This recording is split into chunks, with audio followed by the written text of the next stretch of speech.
Bienvenue sur Africa 24 pour cette nouvelle édition du journal. Au sommaire, comme convenu par la feuille de route adoptée par les députés, les Maliens iront aux urnes au mois de juillet pour élire un nouveau président.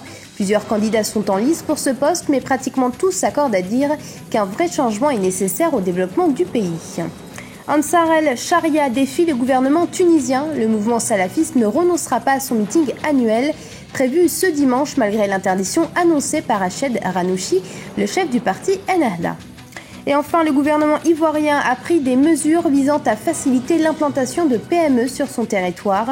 La création d'entreprises devient en effet une solution pour lutter contre le chômage. Après une crise qui a paralysé le pays pendant plus d'un an, le Mali organise comme convenu par la feuille de route des élections générales au mois de juillet. Parmi elles, un scrutin présidentiel. Plusieurs candidats sont en lice pour la magistrature suprême, parmi lesquels Cheikh Boukadri Traoré, président de la Convergence africaine pour le renouveau. Focus sur son programme électoral avec Erika Ouraga. Le Mali veut sortir définitivement de la crise. Pour ce faire, le pays compte organiser des élections générales en juillet, dont une élection présidentielle. Le conflit ayant secoué le Mali a causé un retard au niveau de son développement économique. Ce scrutin présidentiel pourrait apporter une lueur d'espoir au peuple malien qui attend beaucoup des candidats. Et vous savez, le peuple malien a été assez édifié sur ce qui s'est passé dans notre pays. C'est pourquoi aujourd'hui, on parle d'un combat des générations. Et ce combat des générations, nous pensons que nous sommes en train de non seulement dominer, mais gagner. Et nous pensons sérieusement qu'il y aura un grand changement chez nous et nous pensons que nous allons gagner de ce combat. Pour Cheikh Boukadri Traoré, il faut une refondation des institutions du Mali. Cette refondation passe nécessairement par une nouvelle vision de la culture du pays. Il faut une harmonisation républicaine de la démocratie malienne, mais cette harmonisation doit être liée aux composantes de notre culture et à notre identité. Notre combat est centré sur cela et mettre l'homme malien au centre des activités.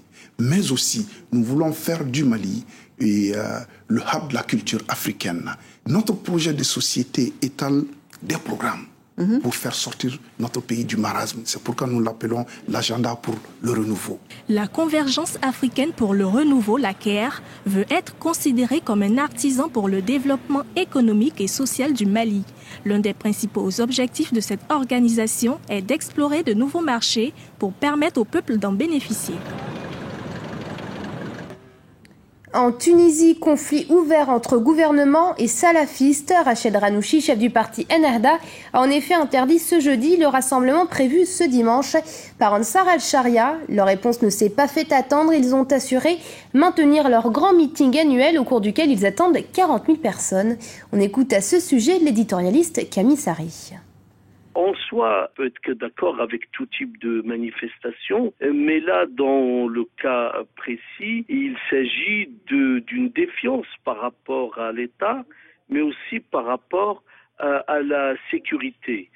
La montée de groupuscules salafistes sont aussi responsables de violences. Plus généralement, ces groupuscules dont on peut compter sans problème Ansar al-Sharia, ce sont des groupuscules qui ne s'intéressent pas au processus démocratique parce que c'est pas dans leur doctrine, d'où leur défi par rapport à l'État. Et puis surtout, l'utilisation de la violence comme argument de conquête du pouvoir. Et c'est ça qui est grave. Le président sud-africain Jacob Zuma a entamé ce jeudi une visite officielle en Russie, au cours de laquelle il s'est bien évidemment entretenu avec son homologue Vladimir Poutine. Et si les deux pays entretiennent déjà une coopération économique prospère, forte de nombreux accords signés, ils ne comptent pas en rester là. Plus de détails avec Radzila Tchakounté. Visite officielle du président sud-africain en Russie. Jacob Zuma a entamé jeudi 16 mai une visite officielle accompagnée d'une importante délégation ministérielle. Cette rencontre bilatérale fait suite à celle de son homologue russe Vladimir Poutine en mars en Afrique du Sud, à l'occasion du 5e sommet des BRICS, groupe réunissant le Brésil, la Russie, l'Inde, la Chine et l'Afrique du Sud. Si la Russie n'a pas été un acteur économique majeur en Afrique ces dernières années, ses rapports avec la première économie du continent se sont nettement intensifiés et le président Jacob Zuma s'en réjouit. Je suis heureux que nous ayons convenu, lorsque vous étiez en Afrique du Sud, pour le sommet BRIC, que nous n'avons pas eu assez de temps pour achever nos discussions. Lors de la dernière rencontre entre les deux pays, 8 accords ont été signés dans le but de renforcer leurs échanges commerciaux. Et pour le président russe, ces relations bilatérales ont une bonne perspective. En effet, nous avons de très bons contacts au niveau politique, non seulement dans un format bilatéral, mais aussi sur la scène internationale, dans diverses organisations internationales. L'Afrique du Sud est l'un des plus proches partenaires économiques de la Russie sur le continent. Selon un rapport récemment publié, les échanges bilatéraux entre les deux pays ont augmenté de plus de 60% en 2012. En Somalie, nous vous l'apprenions hier, le seigneur de guerre Ahmed Madobé avait été élu président de la région du Jubaland dans le sud-ouest du pays. Parallèlement, un autre seigneur de guerre d'un clan rival et ancien ministre de la Défense, Baré Irale, s'est lui aussi déclaré président de cette même région. Pour l'instant, aucune de ces élections n'a été reconnue par le gouvernement somalien, la région du Jubaland n'existant pas administrativement. Fin ce vendredi à Abidjan de la 2e édition du Forum sur l'entrepreneuriat organisé par la Confédération Générale des Entreprises de Côte d'Ivoire. Le thème de cette année, entreprendre en affaires, mais surtout convaincre que créer sa propre entreprise est une solution durable pour lutter contre le chômage. Et pour favoriser justement la création de PME, le gouvernement ivoirien a pris des mesures en ce sens. Explication avec ce reportage de notre envoyé spécial, Chérel Yoatawema, commentaire Camille Thomas. L'entrepreneuriat comme moteur de la croissance économique en Côte d'Ivoire.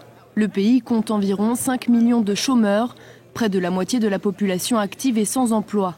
Le nombre limité de possibilités de recrutement en est la principale cause. Pour ce 2e forum de la Confédération Générale des Entreprises de Côte d'Ivoire, CGEIC, l'auto-emploi, solution au chômage, est au centre des échanges. Si on arrivait à inculquer la culture d'entreprise, d'entrepreneuriat aux jeunes Ivoiriens et Ivoiriennes, cela nous permettra de résorber une grande partie du chômage parce qu'ils s'approprieront la création d'entreprises pour eux-mêmes d'abord et puis pour d'autres qui pourront embaucher dans leurs petites entreprises qui pourraient devenir grandes. Nous voulons faire de la Côte d'Ivoire un pays d'entrepreneurs. À ce jour, le secteur public emploie seulement 1% de la population active, le privé 6%. Réduire le taux de pauvreté de 50% à l'horizon 2015 est l'un des objectifs principaux du gouvernement ivoirien. Il reconnaît la forte implication des entreprises dans le développement économique du pays. Saisissant l'opportunité de cette rencontre, je voudrais saluer la vitalité du partenariat entre l'État et le secteur privé dans toutes ses composantes. Je lève tout particulièrement l'importance et l'urgence des problématiques discutées allant de la prospective économique à long terme, à l'environnement des affaires et aujourd'hui à l'initiative privée et à l'emploi. Des avancées ont été notées pour améliorer l'environnement des affaires en Côte d'Ivoire. À ce titre, l'État a réduit de 72% les coûts liés à la création d'entreprises. De même, il est désormais possible de créer une société en 48 heures. Ce journal a été préparé par l'ensemble de la rédaction. Merci de nous avoir suivis. Dans un instant, une nouvelle édition de l'actualité sur Africa 24.